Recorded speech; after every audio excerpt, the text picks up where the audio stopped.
Dans une cuve à ondes remplie d'eau, une source ponctuelle placée au point S produit des oscillations sinusoïdales verticales d'amplitude A et de fréquence N.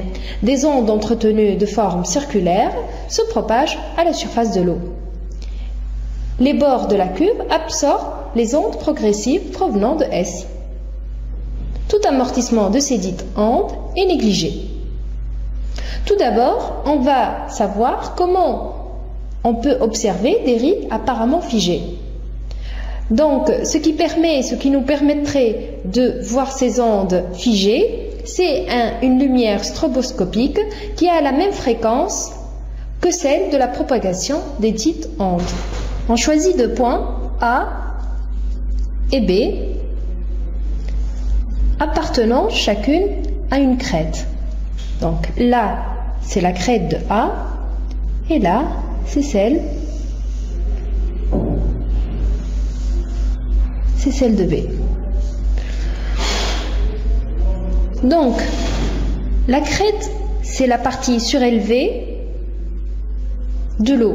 Donc, l'eau, il est ondulé. On voit bien qu'il y a une ondulation à sa surface. La partie supérieure, la partie tout à fait à la surface, tout à fait en haut, c'est la partie qu'on appelle crête. Et donc, on a choisi A et B sur les crêtes suivantes. Donc, celle-ci, celle de A et celle de B. Donc, ces crêtes sont concentriques et elles sont séparées par deux autres. La distance qui sépare les deux points A et B est 24 mm. Donc, on nous propose de chercher lambda. Pour cela, nous devons rappeler que lambda est la distance et correspond plutôt à la distance qui sépare deux crêtes successives. Donc là, on va voir que pour A et B, nous avons une fois lambda, deux fois lambda et trois fois lambda. Donc la distance D ou la distance AB correspond à trois fois lambda. L'onde qui se propage à la surface de l'eau produit une sinusoïde. Donc, si on observe bien, la surface de l'eau va produire des ondulations. Ces ondulations varient d'un côté à l'autre. Si nous observons cette crête-là, elle va s'agrandir, elle va s'élargir pour rattraper celle-là, et ainsi de suite. Donc, les crêtes vont en s'élargissant. Et si on choisit un point M à la surface de l'eau, on va voir que l'élongation varie et ondule pour produire à son tour une sinusoïde que nous allons observer. Là, nous regardons le graphe que produit la variation de l'élongation du point M.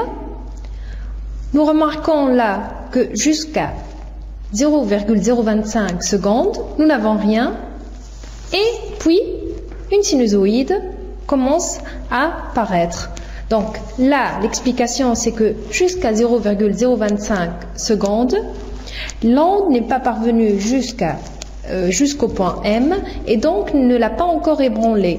Et juste à ce moment-là, elle lui parvient et l'ébranlement, la vibration de ce point commence et produit notre sinusoïde. Donc maintenant, nous allons regarder ce graphe pour pouvoir lire l'amplitude et la période et pouvoir écrire explicitement l'équation de cette sinusoïde. Donc, sur ce graphe, on va lire les propriétés qui sont l'amplitude et la période du mouvement pour pouvoir écrire l'équation de cette sinusoïde. Donc, l'amplitude correspond au maximum de la sinusoïde, Ym égale à 2 10 moins 3 mètres. La période, elle correspond à la durée, donc entre ce moment et ce moment-là, donc entre 0,025 et 0,03, ce qui correspond à 0,005 secondes. Voilà notre période. Donc là, ça nous permet d'écrire l'équation de notre sinusoïde. M égale à 2 10 moins 3 mètres et T égale à 5 10 moins 3 secondes. La sinusoïde aura cette forme-là, YT égale à YM sinus 2π sur grand T fois petit t plus phi initial. Donc, notre phase initiale est égale à 0. Donc, on peut écrire Y de t égale à 2 10 moins 3 sinus de 2 pi sur 5 10 moins 3 fois t. Donc, toute cette partie-là va être égale Y de t égale à 2 10 moins 3 sinus de 100 pi fois t. Voilà l'expression de Y de t.